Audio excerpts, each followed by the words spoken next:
Hello, everyone, and thank you for joining us for part 2 of our district stories on evidence-based SEL program adoption and implementation webinar series. I'm Emily Sumner, and I'll be your host today. We'd like to thank the Bill and Melinda Gates Foundation and Chan Zuckerberg Initiative for generously supporting CASEL's efforts to advance evidence-based programs. Before we begin, I'm going to go quickly through a few tips to help the webinar run smoothly for you. We don't have a live Q&A today, but we do have the chat open, so you're welcome to share your thoughts, ideas, and comments with the group, as well as with CASEL in that chat feature. If you need any technical assistance during the webinar, you can reach out to me through chat, and I'll do my best to resolve the problem for you. One thing you can do right now to make sure the webinar runs smoothly is to close all of the other applications on your computer. So shut down Word, any Adobe applications you have, as well as any internet browser tabs. This just ensures that all of your internet and computer bandwidth is going to powering Zoom, and this can really reduce your audio and video lags. If you do have blips that last more than a second or two, you can close out of Zoom and come right back in, and that usually resets the connection for you. We are recording today's webinar, and we will email you a link to the recording tomorrow, along with the slide deck and other resources and your certificate of attendance. So keep an eye out for those materials tomorrow. All right, let's get started. I am pleased to welcome Sherry Raven, CASEL's Director of SEL Implementation. Hi, Sherry. Hi, Emily. As Director of SEL Implementation, Sherry works with districts nationwide to support high-quality implementation. Before joining CASEL, Sherry was the founding director of the Department of Social and Emotional Learning in the Austin Independent School District, a school principal and a teacher. So we are happy to have Sherry with us today to kick off our conversation. Thank you, Emily, and thank you all for joining us today. We know that some of you were able to join part 1, where we talked about how to choose an evidence-based program for a district or a school to implement. And we'll be talking today about the nuts and bolts of implementing that on the ground. CASEL recommends an evidence-based program as part of systemic implementation of SEL to include SEL for adults, SEL for students, and continuous improvement, along with a formal plan for implementation. So implementing evidence-based programs. Today, we're going to talk with 2 educators who have done this, who have led and supported the implementation from the district office to help schools implement the programs more seamlessly and with more effectiveness. Aja Simmons is joining us from Oakland, California. Aja has been working in education for the last 20 years, starting as a 4th and 5th grade teacher. She's been a leader in the Bay Area Writing Project and the Mills Scholars Program. For the last couple of years, Aja has been working in the Department of Social and Emotional Learning, coaching schools on SEL implementation. Welcome, Aja. Thank you. And we're also joined by Sandra Montes Uranga from El Paso, Texas, where she is the Director of SEL. Sandra's been in education for 31 years, having been a teacher, assistant principal, and principal prior to her work in the SEL department. Sandra's been in the SEL department for the last 6 years, starting there just as El Paso ISD began their SEL journey and work with CASEL. Welcome, Sandra. Thank you, Sherry. So a district has decided to implement an evidence-based program. They've gotten input from stakeholders, they've done all their research, and they've selected a resource. And now they want to start implementing. What would you 2 say are the most important first steps to take? And what's the most important thing to remember? Sandra, would you kick us off on this one, please? Yes, thank you, Sherry. So I would say that one of the most important steps to take when implementing an SEL curriculum program at the campus level would be really to have the campuses ensure that there is a dedicated time to teach the SEL curriculum. And I really believe that it's important that we get the input from the campuses, give them the choice. For example, in our district, we've got, of course, all 3 levels. So our dedicated time for elementary varies from the secondary and from the middle and the high school level. For example, our elementary campuses dedicate one 45-minute block of their enrichment and RTI time for for SEL explicit instruction. On the other hand, our middle schools will use a 30-minute advisory period to teach the SEL curriculum that we have implemented at the middle schools. The high schools are a little bit different. They dedicate one 30-minute block on Tuesdays. Some high schools do it on Wednesdays. So really, I believe that it's important that we have them tell us what works best for them. What are and we go by what's best for them and what are their needs. The other thing that I think is really important is that we provide them with the professional learning that is needed or that is necessary for teaching the SEL curriculum. We currently this week, what our coordinators are training our elementary schools that are going to be onboarded in the fall. And so what they're doing is they're doing a 1-hour overview training of the curriculum at the elementary level. They are, going through the different components of the program.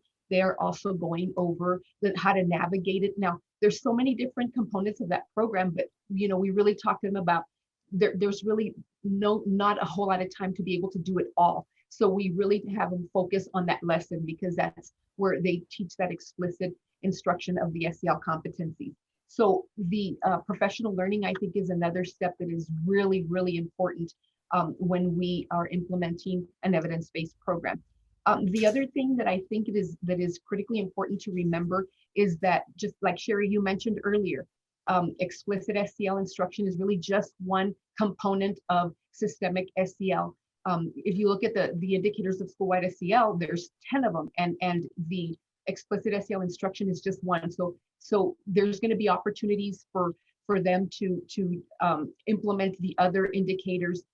In fact, for us in our district, we didn't start off the first year of implementation. When we first onboarded our schools, we didn't start off with an evidence-based program. I think it took us 2 years before we brought in an SEL advisory committee to be able to get their feedback and their input in order to select one. So it's really not everything. There's so many other components to school-wide SEL implementation. Thank you. There was a lot there. I heard dedicated time is important, but having campus voice and choice in how that time happens is important. I heard PD, and I heard remember that SEL is that the program is not SEL writ large. Aja, share with us what's important to remember. So I just want to build on the idea that the program is sitting inside of a larger SEL vision, and just kind of touch on what it means to lead from a SEL lens. So even as we implement SEL curriculum in the OUSD, we try to do that by allowing our leaders and our teachers to experience leadership that has a SEL stance and that is thinking about the humanity of the people who will be using the curriculum and implementing that curriculum with students. So remembering that even as we present professional development or we support buy-in, that we also are doing that from the stance of people who are working to create the conditions where people can learn together and utilizing all of our SEL skills as we support program implementation. And one of those is really about identity, right? It's all about identity. And when we think about program implementation, really understanding the identity of a school site.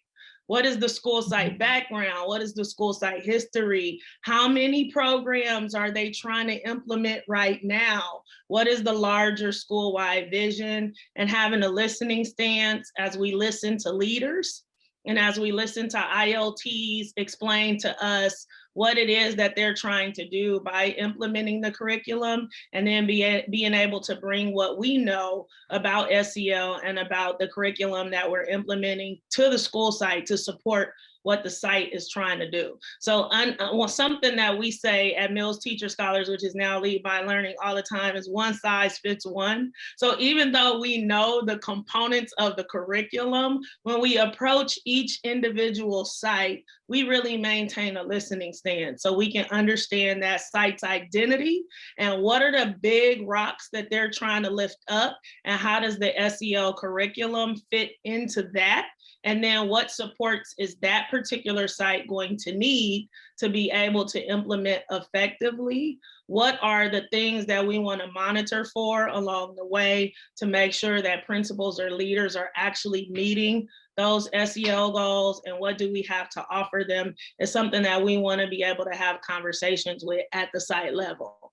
So what does that mean when you have a district adopted curriculum, but understand that each site has its own identity? For me, it means we have to know that curriculum very, very well. We have to know all of the different components. We have to know which components support which parts of a school site's SEL vision. And we have to be able and ready to offer those components to a leader as they try to move forward. So some principals may really be thinking about culture and climate and discipline. And we want to know where are those tools in that guide that's going to support that leader to transform discipline.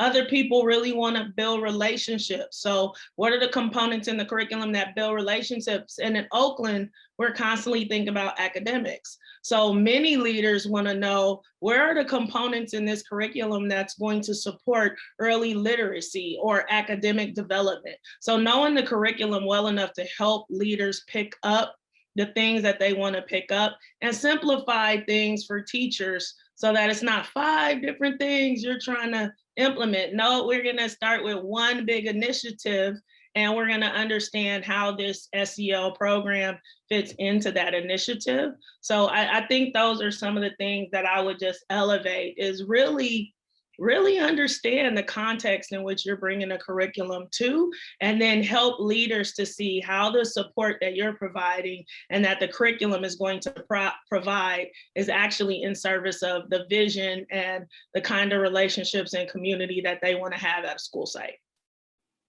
I like that reminder that the program is about fulfilling the vision of the school and the school leaders. And I also really appreciate your statement saying how important it is that we remember the humanity of the people who are doing the implementing.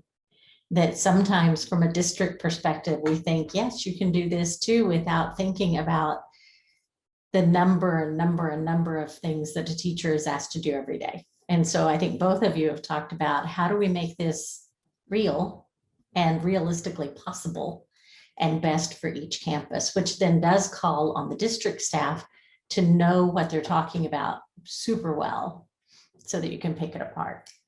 Aja, you've talked to me one time about working with a program provider for a number of years in Oakland. Would you talk just a little bit about the importance of that relationship with the provider and how that's helped you guys as a district? Yeah, so this really fits nicely with my previous answer about really being able to help school sites understand the components of the curriculum and how they fit within their mission and vision. So having a really nice partnership with the Center for Collaborative Classroom, our chosen program is Caring School Community. And so having a long-term partnership with Center for Collaborative Classroom has been really a vital part of our supports to school sites, really through this transition to virtual learning and then to hybrid learning and coming back where we were shifting the ways in which we needed to support schools. I was able to call on our partners at the curriculum office and say, here's what we need. Here's what educators are saying. Here's how we're trying to respond. What tools are available to me so that we can make some just-in-time offerings to our educators. And I think that's the critical component of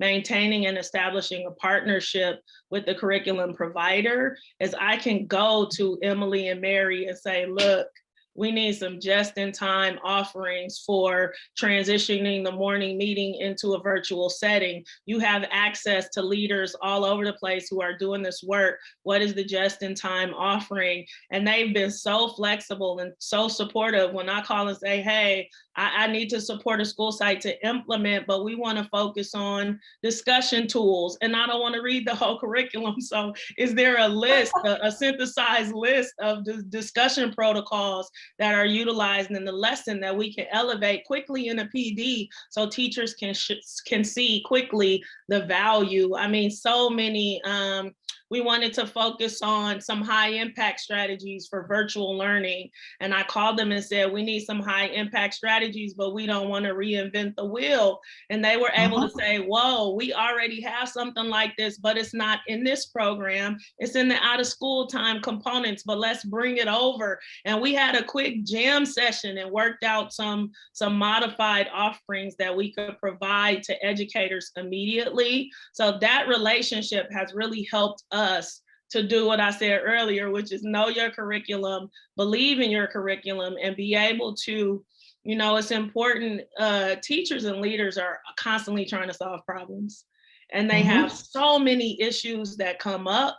It's so important to be able to say, I have a solution for you, or I have an offering for you that might make that a little bit easier, might support a deeper connection with students. And so that's been really a critical component in our professional development and in our site-based supports, and to maintain some flexibility, because what do we need in this time of uncertainty? We really need to be able to be flexible. And it's, you know, been lighter of a load for us.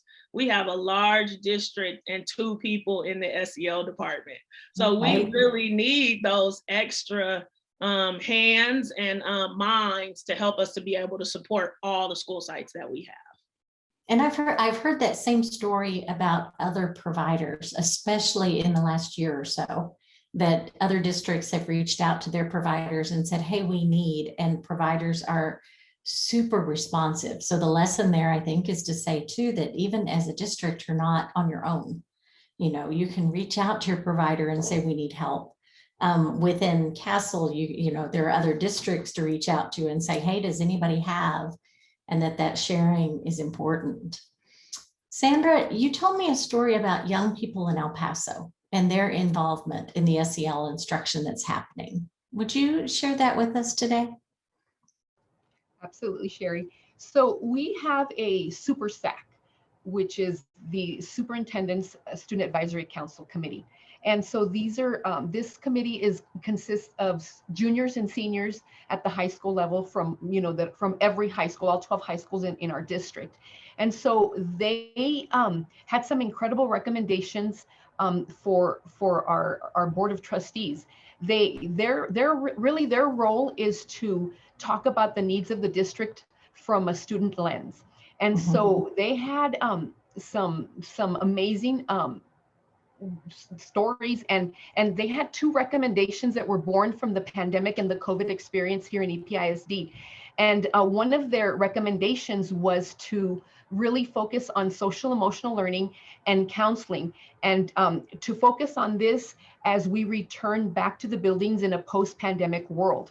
So they talked a lot about how they feel alone when they're filling out college applications. They talk about how they're not really ready for post high school life, and so they identified you know, these needs, the need for social emotional learning to be taught. We talked earlier about how our high schools have one dedicated 30-minute time on Tuesdays. So they brought to light that in some classrooms, that time is not used for that. That time is really used for homework or things like that. So they talked about the need to really focus on students' mental health, and to really think about what, you know, they talked about how during this pandemic and during virtual learning, kids aren't engaged. So they talked about, so what's going to happen when we get back to the buildings? So one of the things that came about, one of the recommendations was to create a student SEL ambassador committee, kind of like the Super SAC, but these would be, we would have representatives from every high school, and they want to talk a little bit more about SEL. They want to have diverse students, and they want to be able to share different points of view. So one of the things that we're going to be doing this summer is we're going to be having an SEL Student Ambassador Summit, summer summit for them. We're going to start bringing in these students. These students are usually selected by principals, and they represent the super SAC. So we're going to use the same process, but we want them to come together in the summer, because one of the things that they really want to do is they want to have a say in the curriculum. We just adopted a curriculum for high schools, but they want to have a say in the, which lessons and in what order they should be teaching them. They wanted it to be based on their needs of their campuses.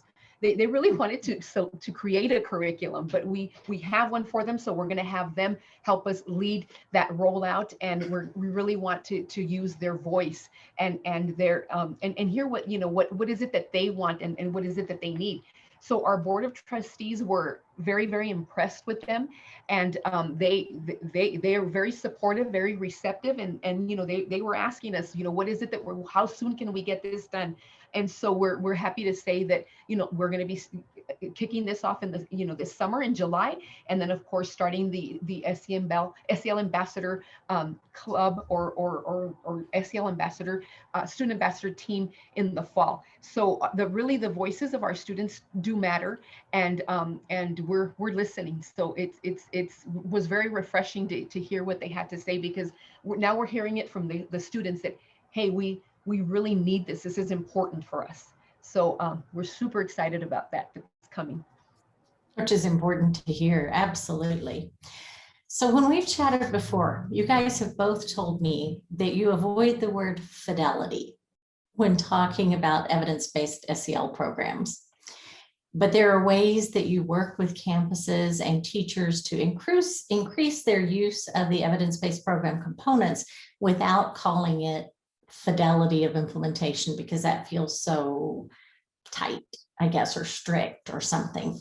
So I'd like to ask each of you, what strategies have you found successful in increasing the use of the evidence-based program and SEL instruction in your district? Sandra, you want to start us? Sure. So because this was such a different year for us, and we were very limited to provide the professional learning that we've provided in the past as we've onboarded our cohorts of schools. This year, we had to get creative, and one of the things that we developed was a Momentum Monday SEL newsletter. It's a newsletter that is put together by our whole department, and it's something that goes out every single Monday. In fact, today was the final Momentum Monday that went out for the year. But the Momentum Monday has a lot of micro PD, if you will. There's a lot of different components to it. So we've got professional learning links. We've got activities for academic integration. We always do a spotlight on one of the SEL competencies. We've got an SEL book of the month, self-care. But one of the main things on there, of course, are the lessons for that week for each of the three curriculums. The other thing is that we house all of our curriculums on a platform that's called Schoology. So there's links to Schoology. So teachers have, the curriculum readily available on that Schoology link. They can get it through the Momentum Monday. The other thing that we do have or that we started doing this year, was we started emailing them the lessons. The coordinators, we have coordinators at the elementary, middle, and high school level. They support the different levels. So they started emailing the lessons for the week to them, so that they are able to get them directly in their inbox. It's right at their fingertips, and they can use them. And then the other thing with that is that they're able to build those relationships. The coordinators build relationships with those campus teams. So those emails go out, to each individual campus. So all the teachers at that campus. The other thing is that, teachers, really, they'll email me back, because the email goes from me. And so they'll email me back. And one of the requests that they had was, can we get these on Friday? Because when we get it on Monday, we've already started, the week. They get it at Mondays at 8 in the morning, but they want them earlier. So one of the things that we're doing next year is we're going to be sending them the lessons, in their emails, in their inboxes for the whole month. so they do have everything in Schoology, like as mentioned before. So in case they want to get ahead, they can see it ahead. But we feature them on a weekly basis, through the Momentum Monday. And then another thing that has really Uh-oh. Okay, sorry. One of the other things that we started this year is some virtual office hours to provide support, for our teachers, so they know, for example, from 9 to 10 they can pop in, or we've also been able to meet with them during their prep time. So any kind of support that they might need, they can also ask us during these virtual hours. We've also done some virtual learning walks where we pop into their classrooms, of course, as they invite us, so that we can give them feedback, or sometimes they just want to share something from the lessons that they're teaching, and so they'll invite us in. And so we love to spotlight them on the Momentum Monday, and really just showcase the work that they're doing. So those are the things that have been successful, in our district to implement the curriculum. I hope you'll be able to keep those virtual office hours even next year when everybody's back in person, because I bet that's a great way to get that kind of just-in-time help. Aja, what about you? A team of 2 in a big district? What have you found successful to get people to implement more components? Yeah, so the more teachers you have sharing about what they do in their classroom and what the effect is on kids, the greater the implementation at a school site.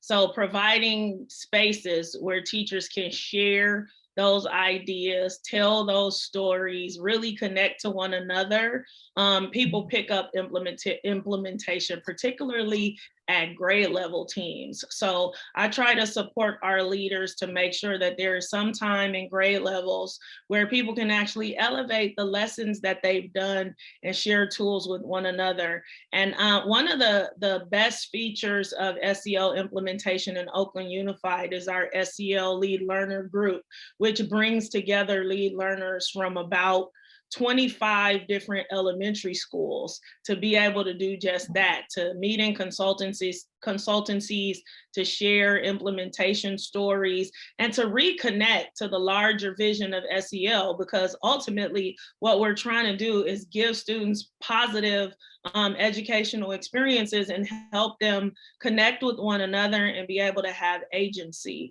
So getting to be able to tell those stories across school sites is really helpful to educators, and it helps other people pick up. So having those kinds of spaces available where teachers can really connect on a one-to-one level. Same thing for principals. Things move so fast when principals are talking to each other about what's working, and when they're on those learning walks that Sandra just talked about, and they see a practice actually moves from those kinds of things. And then, from like a school site implementation standpoint, is helpful when I can support an ILT to determine what is the big thing you want everybody in the school site to do. If it's morning meeting, then let's figure out what is our implementation plan. How are we checking in on everyone's morning meeting? How are we providing feedback? How are we, spotlighting the great things that are happening in morning meeting?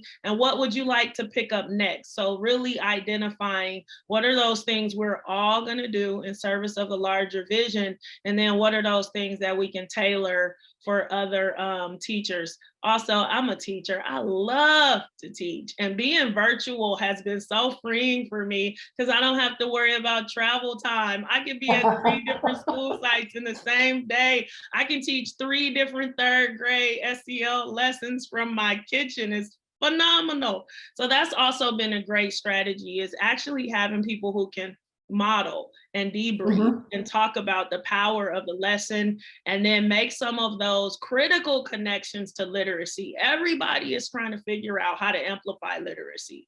So how do we talk about how our chosen curriculum, whatever it is, if kids are talking, there's connections to literacy. So how do we help educators see those connections so that people actually see the curriculum in service of developing more literate students? I heard many connections in there. Educators connecting to each other, principals connecting with each other, coordinators connecting with campuses virtually, And how do we make all of it connect to academics so that we are raising academics at the same time as SEL? Sandra and Aja, thank you so much for sharing some real talk with us this afternoon. The nitty gritty, what happens in the district is so important. Thank you both and have a wonderful rest of your day. We appreciate you being here.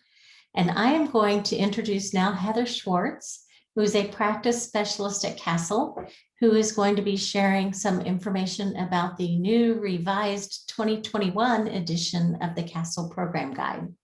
Heather. Thank you, Sherry. I just shared my screen. We're really excited about this guide. And just for people who don't know, Castle doesn't have our own SEL program. Instead, we review evidence-based programs and those that have specific elements to them meet our evidence of effectiveness criteria and design criteria are highlighted in this guide. So one of the things that we're most excited about for this guide is that it was created after conversations with over 200 educators at the school and district level. So we really work to make this an approachable instrument. We want it to help you find a program that's the right fit for your students, for your school, for your community. When you come to the initial page, you'll see that it walks you through step by step. So in this landing page, the very first thing we ask you to do is to put together a team and to start thinking about the hopes and desires of the community, including families, students, educators, staff, and then to think about your district priorities and to align the program you choose with what your district values most. Step 2, we go through and we define our metrics and we define terminology. We use very upfront language. We do not want this to be a mystery. We want users to feel empowered to make a choice, understanding how we're thinking about these programs from a design lens, but also through an evaluation, through a research lens. And then finally, in step 3, we give you a few ways that you can explore and discover programs. So I'm going to share this program list view. And what's really great about this is that it lets you look at programs based on the metrics that are most important for your community. So for program approach, you may be looking for something, we were just talking about literacy, that has an academic integration approach as their primary approach.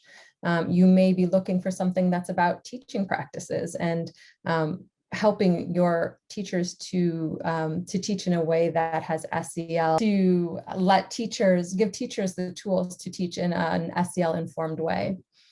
We also share the significant outcomes. This is important because your district may be focused on a particular area and another district may have other major areas of focus. So this really lets you home in on that.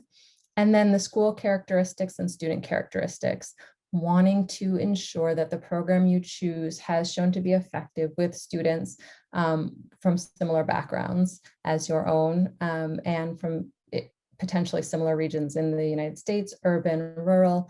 So this is just really letting you try to make this as aligned as possible. So for example, if I were a district, I may be looking for an elementary program. And maybe I've decided we are going to focus on academic integration or teaching practices. And then maybe a district focus is belonging. So I'll think through these evaluation outcomes. And I think that improved school climate and improved school connectedness could be good, significant outcomes for us to focus on. So we've narrowed down to 4 different programs. This also allows you to compare those programs. So if I check off programs and then go to compare, this is great because it really helps you to see what's similar and different about the programs themselves and to look easily across programs. if I click on a specific program, there are a couple features I just want to share with you. The first is that we link very quickly to the provider site. We want people to reach out to providers early and often. They are the experts in what they can provide. And as Aja mentioned, there is some flexible capacity. So if you have specific questions, it's good to reach out to them because they may be able to meet your needs in a way that's hard for us to describe on the site. You also have this email function, so you can easily share programs that you've selected with your colleagues so that you can take a team approach. We're really excited that we're featuring these new strategies for educational equity. This includes some strategies that are more adult facing during the training, such as working with bias and understanding context. It also includes strategies like customizing for context. And in light of the conversation that Sherry was having with Sandra and Aja about fidelity, I think this is a really helpful one because this is a way that programs are able to communicate what are the most important parts of a program so that you can implement with integrity, and what things can change, what things you can shift so that you can meet the needs of your students. So we're really excited about these new strategies. We are also happy that we're able to share the specific strategies that each program includes at the classroom, school, home, and community level that meet certain CASEL definitions. So when you click on those, you can see this program, for example, even though it's a lesson-based program, also includes instructional practices, generalization, classroom management practices that are positive.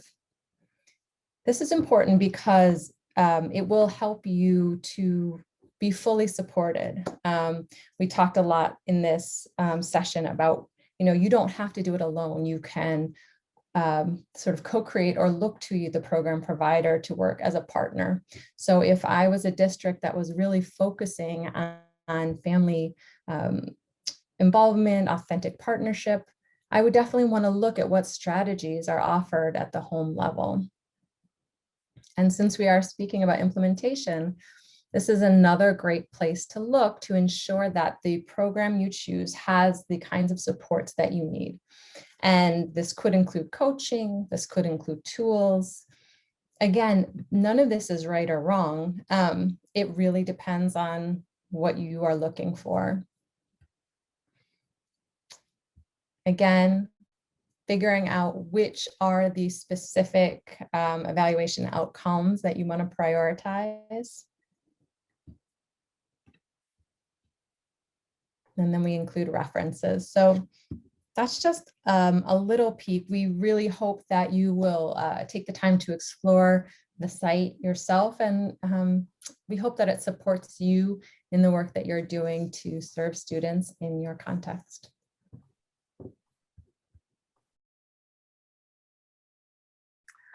Thank you, Heather, so much for that tour of the program guide. That was a great preview. I know many folks are looking forward to diving into it, and we'll be sharing that link, which is pg.casel.org, and that will be sent out in the email that you'll all receive tomorrow. Thank you also to Sandra and Aja for sharing your experiences, your expertise, and your insights. That was such a wonderful conversation. I wish it could have gone on for much longer. It's just so great to hear from educators like yourselves about what you're doing on a day-to-day basis. And Sherry, thank you for guiding this discussion. Again, we appreciate everyone who joined us today. If you missed part 1 of this series, we will include a link to the recording in the email, and you'll receive that tomorrow, along with links to additional resources and that link to the 2021 edition of CASEL's Guide to Effective SEL Programs. So thanks everyone for joining us. Enjoy the rest of your day.